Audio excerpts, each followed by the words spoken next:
Hello प्यारे बच्चों, मैं doctor Bharatlal Meena, LBS government college Kotputli, सह आचार्य राजनीति विज्ञान।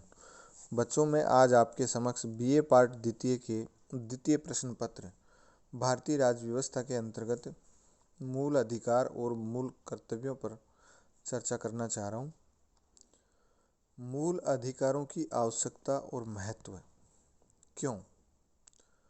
व्यक्ति और राज्य के आपसी संबंधों की समस्या सदैव से ही बहुत अधिक जटिल रही है और वर्तमान समय की प्रजातंत्रीय व्यवस्था में इस समस्या ने विशेष महत्व प्राप्त कर लिया है। यदि एक ओर शांति तथा व्यवस्था बनाए रखने के लिए नागरिकों के जीवन पर राज्य का नियंत्रण आवश्यक है, तो दूसरी ओर राज्य की शक्ति पर भी कुछ ऐसी सीमाएं लगा देना आवश्यक है जिससे राज्य मनमाने तरीके से आचरण करते हुए व्यक्तियों की स्वतंत्रता और अधिकारों के विरुद्ध कार्य न कर सके। मूल अधिकार व्यक्ति स्वातंत्र्य और अधिकारों के हित में राज्य की शक्ति पर प्रतिबंध लगाने के लिए श्रेष्ठ उपाय है। फ्रांस की राज्य क्रांति ने विश्व को स्वतंत्रता, समानता और भ्रातृत्व का संदेश दिया था।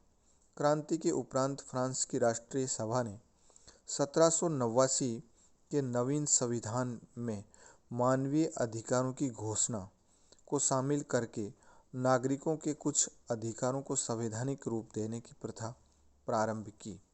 इसके बाद संयुक्त राज्य अमेरिका के संविधान में 1791 में प्रथम 10 संशोधनों द्वारा व्यक्तियों के अधिकारों को संविधान का अंग बनाया गया। ये संशोधन ही सामूहिक रूप से अधिकार पत्र कहलाए। इसका प्रभाव अन्य यूरोपियन राज्यों के संविधानों पर पड़ा। प्रथम महायुद्ध के बाद अनेक पुराने राज्यों और युद्ध के बाद स्थापित अनेक नवीन राज्यों के संविधानों में मूल अधिकारों का समावेश किया गया। इस संबंध में जर्मनी का वीमर संविधान, आयरलैंड का संविधान विशेष रूप से उल्लेखनीय है।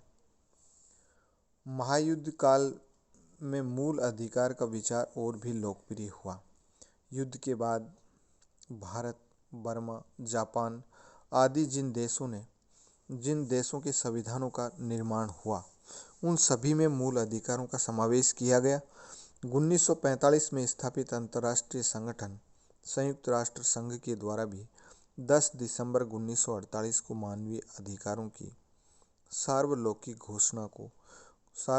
घोषणा के नाम से अंतर्राष्ट्रीय अधिकार पत्र स्वीकार किया गया। इस प्रकार मूल अधिकारों के विचार ने वर्तमान समय में एक सर्वमान्य धारणा का रूप ग्रहण कर लिया है। अब देखिए बच्चों, मूल अधिकारों की आवश्यकता के बाद उनका महत्व। संविधान के अंतरंग के रूप में मूल अधिकारों का बहुत अधिक महत्व है। सर्वप्रथम मूल अधिकार प्रजातंत्र के आधार स्तंभ है। वे उन परिस्थितियों का निर्माण करते हैं जिनके आधार पर बहुमत की इच्छा निर्मित और क्रियान्वित होती है। वे इस दृष्टि से भी प्रजातंत्र के लिए अनिवार्य हैं कि उनके द्वारा प्रत्येक व्यक्ति को पूर्ण शारीरिक, मानसिक और नैतिक विकास की सुरक्षा प्रदान की जाती है। उन आधारभूत स्वतंत्रताओं तथा स्थितियों की व्यवस्था की जाती है जिनके बिना उचित रूप में नागरिक जीवन व्यतीत नहीं किया जा सकता। द्वितीय, मूल अधिकार एक देश के राजनीतिक जीवन में एक दल विशेष की तानाशाही स्थापित होने से रोकने के लिए नितांत आवश्यक है। इसमें संदेह नहीं कि वर्तमान समय में निरंकुश राजाओं के व्यक्तिगत शासन का भय समाप्त हो गया है, लेकिन प्रजातंत्रात्मक राज्यों में बहुमत तानाशाही का भय बराबर बना हुआ है।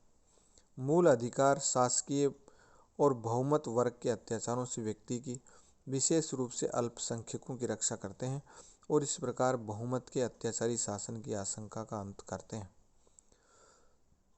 तीसरा, मूल अधिकार व्यक्ति स्वातंत्र्य और सामाजिक नियंत्रण के बीच उचित सामंजस्य की स्थापना करते हैं।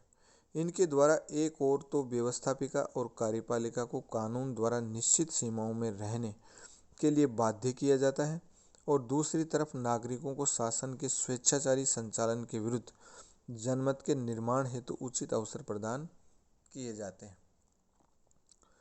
जब मूल अधिकारों को संविधान के द्वारा निश्चित कर दिया जाता है तो इनके महत्व और सम्मान में और अधिक वृद्धि हो जाती है।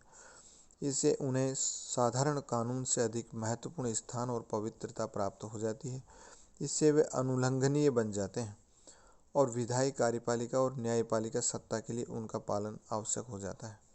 इस प्रकार मूल अधिकार नागरिकों को न्याय और उचित व्यवहार की सुरक्षा प्रदान करते हैं और राज्य के बढ़ते हुए हस्तक्षेप तथा व्यक्ति की स्वतंत्रता के बीच संतुलन स्थापित करते हैं। नागरिकों के मूल अधिकार मानवीय स्वतंत्रता के मापदंड और संरक्षक दोनों ही है।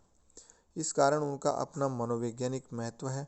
आज के युग का कोई राजनीतिक दार्शनिक उनकी उपेक्षा नहीं कर सकता।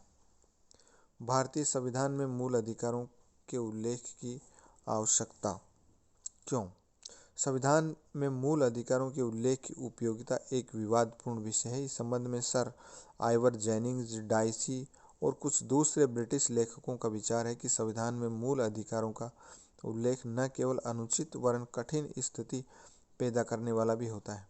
व्यवहार में ब्रिटेन, ऑस्ट्रेलिया, दक्षिण अफ्रीका, स्विट्जरलैंड आदि देशों के संविधानों में नागरिकों के मूल अधिकारों का कोई उल्लेख नहीं है, किंतु भारतीय संविधान में ब्रिटेन आदि देशों के संविधानों का अनुसरण न करते हुए विस्तृत अधिकार पत्र की व्यवस्था की गई है। वास्तव में संविधान के इस मार्ग का अपनाया जाना स्वाभाविक भी था और अनिवार्य भी। ब्रिटेन और स्विट्जरलैंड आदि देशों में संवैधानिक परंपराओं और राजनीतिक जागरूकता का उच्च स्तर है। इस कारण संविधान में किसी प्रकार के अधिकारों का उल्लेख न होने पर भी नागरिकों द्वारा लगभग सभी नागरिक स्वतंत्रताओं और अधिकारों का उपभोग किया जाता है। किंतु वर्तमान समय में भारत में इन दोनों ही बातों का अभाव होने के कारण संविधान में अधिकारों के उल्लेख के बिना व्यवहार में अधिकारों के उपभोग की आशा नहीं की जा सकती। इसके अलावा भारतीय संविधान सभा के सदस्यों ने ब्रिटिश शासन के अत्याचार प्रत्यक्ष रूप से देखे थे। बहुतों के द्वारा इन अत्याचारों की भयानक आवश्यकता स्वयं अनुभव की थी। ऐसी स्थिति में स्वाभाविक रूप से उनके द्वारा यह सोचा गया कि ऐसी व्यवस्था स्थापित कर दी जानी चाहिए जिससे जब शासन जनता पर इस प्रकार के अत्याचार न कर सके। भारत में प्रजातंत्र नया नया ही स्थापित किया जा रहा था। इस कारण भी नागरिकों के अधिकारों को विधानमंडल की इच्छा पर छोड़ना उचित नहीं समझा गया।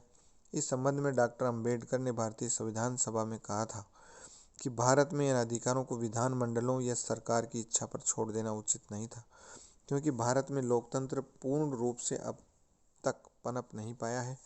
इसलिए इन अधिकारों को संविधान में रख दिया गया। मूल अधिकार का अर्थ क्या है? वे अधिकार जो व्यक्ति के जीवन के लिए मौलिक तथा अनिवार्य होने के कारण संविधान द्वारा नागरिकों को प्रदान किए जाते हैं और जिन अधिकारों में राज्य द्वारा भी हस्तक्षेप नहीं किया जा सकता, मूल अधिकार कहलाते हैं। व्यक्ति के इन अधिकारों को निम्न आधारों पर मूल अधिकार कहा जा सकता है। व्यक्ति के पूर्ण मानसिक, भौतिक और नैतिक विकास के लिए अधिकार बहुत आवश्यक है। इनके अभाव में उनके व्यक्तित्व का विकास रुक जाता है। इसलिए लोकतंत्रात्मक राज्य में प्रत्येक नागरिक को बिना किसी भेदभाव के मूल अधिकार प्रदान किए जाते हैं। इन अधिकारों को मूल कहने का द्वितीय कारण यह है कि इन्हें देश की मूल विधि अर्थात संविधान में स्थान दिया जाता है। साधारणतया संवैधानिक संशोधन की प्रक्रिया के अलावा इनमें से किसी प्रकार से परिवर्तन नहीं किया जा सकता। तीसरा, मूल अधिकार साधारणतया अनुल्लंघनीय अर्थात व्यवस्थापिका, कार्यपालिका या बहुमत दल द्वारा उनका अतिक्रमण नहीं किया जा सकता। चतुर्थ, मूल अधिकार न्याय योग्य होते हैं अर्थात न्यायपालिका इन अधिकारों की रक्षा के लिए सभी आवश्यक कदम उठा सकती है। मूल अधिकार की व्यवस्था भारतीय संविधान की सर्वाधिक प्रमुख व्यवस्थाओं में से एक है। भारतीय संविधान के अधिकार पत्र की विशेषताएं: सर्वाधिक विस्तृत अधिकार पत्र, मूल अधिकार व्यवहारिकता पर आधारित, मूल अधिकार सीमित है, निरंकुश नहीं, प्राकृतिक या अगणित अधिकारों के लिए कोई स्थान नहीं, और मूल अधिकारों की रक्षा के लिए उचित संवैधानिक व्यवस्था। धन्यवाद बच्चों। अब अगले वीडियो में मैं आपको इसके बारे में विस्तार से हम चर्चा करेंगे। धन्यवाद।